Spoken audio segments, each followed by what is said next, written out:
কিন্তু ওদের এমন অতিথি আপ্যায়ন আমায় যার পরনাই বিস্মিত করেছে। তাছাড়া ওরা মানুষগুলো এমন অসাধারণ, পায়েল, দোয়েল, শুভম, সঞ্জনা আর এখন তো অভিজ্ঞতা, পুরো বংপোস্ত পরিবারকে একসাথে দেখে বড় খুশি হয়েছে। বিয়ে বাড়ির আলোর রোশনাই আর সানাইয়ের শব্দে বাইরে কত রাত হচ্ছে বোঝাই যাচ্ছিল না।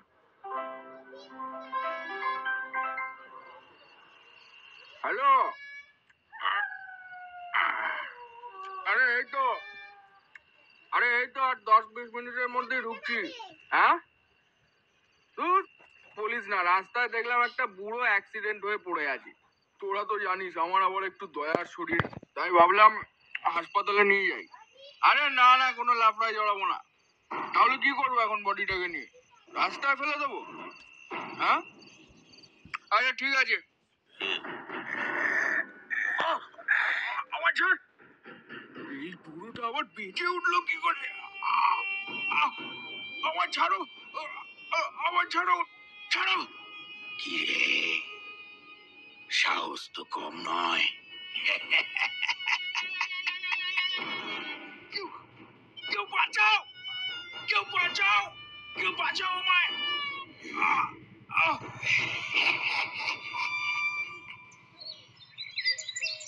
ভেবেছিলাম রাতেই ফিরে যাব, কিন্তু তা তো আর হলো না। সবকিছু শেষ হতে এত রাত হয়ে গেল, আর ওরাও ছাড়তে চাইলো না। সকালে যখন উঠলাম তখন প্রায় 8:30 বেজে গেছে। সর্বনাশ, বাড়ি আর অফিস থেকে ফোন এসছে অনেকবার। এই শুভম, সঞ্জনা, কোথায় তোরা? এইদিকে কত কাজ পড়ে আছে, এখনো তোরা নাক ডেকে ঘুমাচ্ছিস? আসছি বাবা, আসছি। তুই কি আমাদের ছাড়া একটা কাজও করতে পারিস না? না পারি না, তাড়াতাড়ি আয়। বলছি দোয়েল, আমাকে তো এবার বেরোতে হবে। এখনই কি? না না, দুপুরে খেয়ে তারপরেই যাবে, তার আগে তোমাকে ছাড়ছি না। এই না না, সে কি, ওদিকে অফিসে অনেক কাজ পড়ে আছে গো। ওসব আমি শুনবো না, তোমাকে থাকতেই হবে, ব্যাস। এক সেকেন্ড, ওটা তিতাস দানা অমন অদ্ভুত ভাবে চাতালে বসে আছে কেন? 1 মিনিট দাঁড়াও তো সুজিত দা। ও তিতাস দা, তিতাস দা। ছেলেটা শূন্য দৃষ্টিতে দেওয়ালের দিকে তাকিয়েছিল। দোয়েলের ডাক যেন ওর কান অবধি পৌঁছচ্ছিল না। কি গো? হ্যাঁ, কি হয়েছে তোমার? কই কিছু না। কখন এলে? এভাবে বসে আছো? এই তো এখনই। কাল এলে না কেন? দিদির সাথে দেখা করেছো? না, দেখা হয়নি। কাল তো এলেই না, আর এসে থেকে দিদির সাথে দেখাও করনি। বকুনি খাওয়ার জন্য কিন্তু রেডি থেকো। কাল তো আসছিলাম, খুঁজে পাচ্ছিলাম না বাড়িটা। কি বলছো? সারা রাত ধরে তুমি বাড়ি খুঁজে এখন এসে পৌঁছালে? হুম। আশ্চর্য, ফোন করনি কেন একটা? ফোনটা তো হারিয়ে গেছে। হায় ভগবান। আচ্ছা চলো, দিদির সাথে দেখা করবে। সুজিতদা, ভিতরে চলো। আমি ওদের পিছন পিছন ভিতরে গেলাম। ভিতরে দালান পেরিয়ে ঘর, সেখানেই পায়েল রেডি হচ্ছিল। সুজিতদা, তুমি আমার সাথে চলো। তিতাসদা, তুমি একটু এখানে অপেক্ষা করো, আমি যখন ডাকবো তখন আসবে। দিদিকে সারপ্রাইজ দেবো, ভালো হবে না বলো? হ্যাঁ হ্যাঁ, ভালো আইডিয়া। আরে সুজিতদা, এসো এসো, বসো। এই দেখো না, দোয়েল কিছুতেই বাড়ি যেতে দিল না। সকালেই বেরিয়ে যাবো ভেবেছিলাম। ঠিকই তো করেছে। এরপর দোয়েল ছেলেটাকে ইশারায় ডাকলো। এই দিদি, দেখ কাকে ধরে এনেছি। কে? ও, বাবুর এতক্ষণে আসার সময় হয়েছে? বলেছিলাম না তিতাসদা, নাও এবার সামলাও। তোরা কথা বল, আমি দেখি তোর আশীর্বাদে তোর জোরটা কত দূর এগোলো। মা আবার ওদিকে তাড়া দিচ্ছে। এই, কি রে? হ্যাঁ হ্যাঁ হ্যাঁ। কি হয়েছে তোর? এই জগতে আছিস তো ভাই? আমি কিন্তু খুব রাগ করেছি, তুই কাল এলি না। আসছিলাম, বাড়িটা খুঁজে পাইনি। মানে? এই দেখি দেখি, তুই নাকের মধ্যে তুলো গুজে রেখেছিস কেন রে?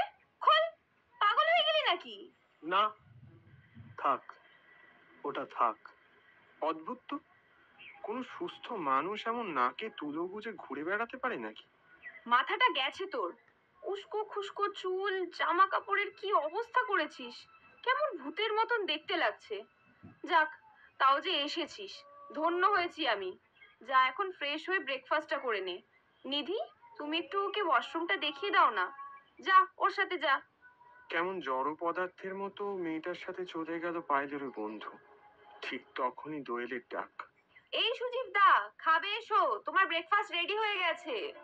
হ্যাঁ চলো। পায়েল, গেলাম। হ্যাঁ যাও, খেয়ে নাও।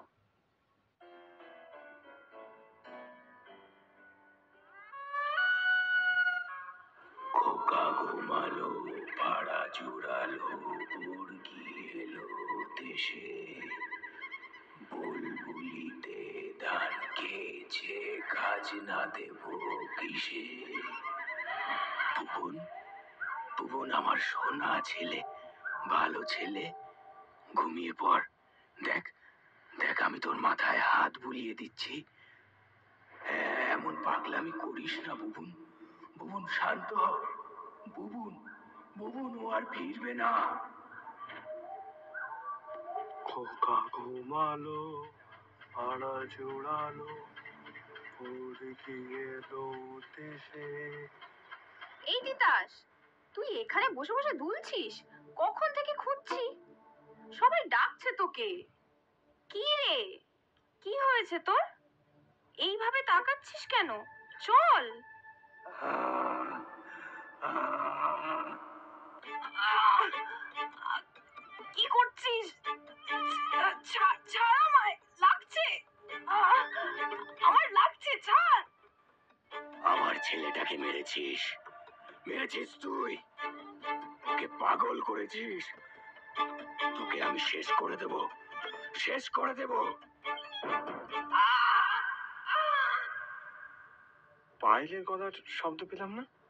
এক মুহূর্ত দেরি না করে খাবারের থালাটাকে পাশের টেবিলে রেখে ছুটতে ছুটতে ঘরে গেলাম। ঘরে যেতেই দেখলাম পায়েল আমার দিকে এগিয়ে আসছে। ওর মুখটা কেমন নিষ্প্রাণ, ফ্যাকাশে, কপালে বিন্দু বিন্দু ঘাম। কি হয়েছে তোমার? কিছু হয়নি। সকালের খাবার খেয়েছো? শরীর খারাপ লাগছে নাকি? হুম, খেয়েছি। তারপর হুট করে পায়ে বেরিয়ে গেল। পায়েল, পায়েল, আশ্চর্য, হলোটা কি? যাই হোক, সামনেই দেখলাম তিতাস চেয়ারে বসে দুলছে। আলাপ করার জন্য এগিয়ে গেলাম। এই যে তিতাস। হুম, বলুন। না মানে, এখন ঠিক আছো তুমি? কোথায় বাড়ি তোমার? বাড়ি? আমার তো বাড়ি নেই। মানে, ছেলেটা কেমন অদ্ভুত। পাশেই থাকা টেবিলে চোখ যেতেই দেখলাম ব্রেকফাস্ট রাখা। এ কি, তুমি এখনো খাওনি? খেয়ে নাও। হুম, খাবো। আচ্ছা, আমি এখন আসি, পরে দেখা হবে। ঘর থেকে বেরিয়ে সামনের বারান্দায় দেখলাম পায়েল রীতিমতো কাঁপছে দাঁড়িয়ে। কি হয়েছে পায়েল? সুদীপ্তা, তিতাস। কি হয়েছে? তোমার এমন অস্থির দেখাচ্ছে কেন? তিতাস, তিতাস আমার গলা টিপে ধরেছিল। ওকে এরকম ভাবে আমি আগে কখনো দেখিনি। বুঝতে পারছি না, কি সব বলছিল। ছেলেকে মেরেছিস, পাগল করেছিস। ও এমন নয়, ওকে চিনতে পারছি না। মনে হচ্ছে অন্য কেউ। আচ্ছা আচ্ছা, তুমি বসবে, চলো। জল খাবে? খুব বিধ্বস্ত দেখাচ্ছে তোমায়। না সুদীপদা, তিতাস এমন নয়। ঠিক আছে, আমি বুঝেছি, তুমি শান্ত হও, ভিতরে যাও। শোনো, তুমি চিন্তা করো না, আমি দেখছি। পায়েলের কথায় কাল রাতের ঘটনাটা আমার স্মৃতিতে ভেসে উঠল। স্যার, গাড়ি তো আর এগোবে না। সে কি, কেন? তেল কম আছে স্যার। এদিকে আর পেট্রোল পাম্পও নেই যে ভরে নেব। আমাকে আবার ওই পেট্রোল পাম্প যেতে হবে তো। তাই আপনি যদি... এখান থেকে আমি যাব কিভাবে? অসুবিধা নেই, ওই মোড়েই যে বড় ভবনটা আছে ওটাই। আচ্ছা, বুঝলাম। বলছি স্যার, আর একটা কথা, একটু সাবধানে যাবেন। এই বেলতলার রাস্তাটা ভালো না। মানে? ও কিছু না স্যার, সাবধানে যাবেন। হুম। ইস, কত দেরি হয়ে গেল, এখনো কতটা রাস্তা হেঁটে যেতে হবে। ধুর, ভাল লাগে না। আরে, একটা লোক গাছের তলায় পড়ে আছে মনে হচ্ছে। অসুস্থ হয়ে পড়েছে নাকি? দেখি তো। কাকা, ও কাকা!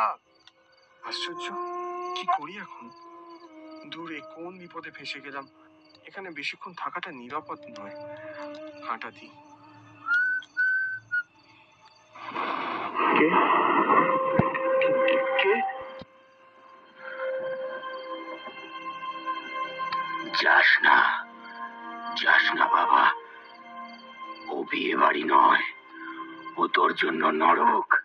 ওই মেয়ে তোকে পাগল বানিয়ে দেবে। যাস না বুবুন, বুবুন যাস না, যাস না বুবুন। ছাড়ুন, ছাড়ুন আমায়, ছাড়ুন। কে কে কে কে আপনি? ছাড়ুন। বাবার কথা শোন বুবুন, ওই মেয়েটা তোকে মেরে ফেলবে।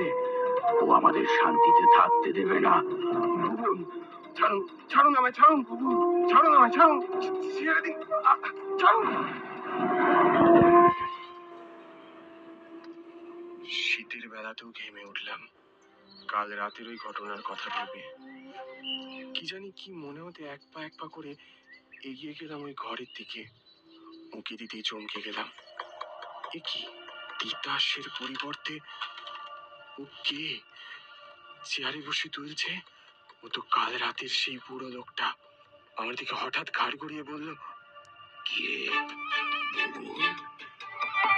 এত করে বারণ করলাম, তাও এলি এই বিয়ে বাড়িতে? একটা কথাও তুই শুনবি না আমার? এই তোর জন্য আমাকেও আসতে হলো। মনে হলো অজান্তেই কোনো এক বিপদকে সাথে করে নিয়ে এসছি এ বাড়িতে। কোনোদিন কি আমায় ভূতেরা ছাড়বে না? কিন্তু না, এমন সুন্দর মুহূর্তে কোনো অঘটন হোক আমি চাই না। আমি কিছুতেই চাই না। শুনুন, ঠিক আছে, আমি আমি আমি আপনার সাথে বাড়ি যাব। লোকটা ধর্মর করে উঠে আমার দিকে এগিয়ে এলো। যাবি বাবা, যাবি? হ্যাঁ, যাব। চুপ চুপ, আস্তে কথা বল, ওরা শুনতে পাবে। সকলের অগোচরে আমি ওই লোকটার সাথে ওই বিয়ে বাড়ি থেকে বেরিয়ে এলাম। একটা ভাঙাচোরা পুরো ঘর। সেখানে এসে লোকটা থমকে দাঁড়ালো। ফাটল ধরে গাছের শিকড় নেমেছে নানান জায়গায়। শ্যাওলার পুরো ধুলোর আস্তরণ গোটা বাড়ি জুড়ে। একটা ভাঙা তক্তপোষ আর একটা চেয়ার। বুবুন, বাবা খিদে পেয়েছে না তোর? তুই বস বাবা, আমি এক্ষুনি তোর জন্য ভাত আর ঘি আনছি।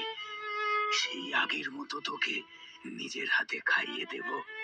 একটু বস বাবা, আমি এক্ষুনি আসছি। মিনিট খানেক পর আমিও পা টিপে টিপে উঁকি দিলাম। লোকটা দাঁড়িয়ে একটা হাঁড়ির মধ্যে হাতা নাড়িয়ে নাড়িয়ে কি যেন রান্না করছে। ভালো করে হাঁড়ির দিকে খেয়াল করতেই আমার বুকটা কেঁপে উঠলো। অজস্র পোকা কিলবিল করছে সে হাঁড়ির ভিতর। সে মুহূর্তে বাইরের দরজার দিকে এগোতে যাব, কিন্তু না, পারলাম না। আমার কাঁধ থেকে রীতিমতো খামচে ধরেছে একটা হাত।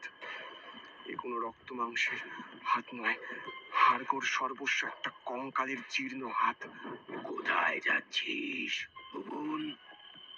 আমাকে একা ফেলে তুই আবার চলে যাচ্ছিস? এ কি রে, এরকম বেহালা হাতে বসে আছিস কেন? মন ভালো না খারাপ? মা, মা, মা,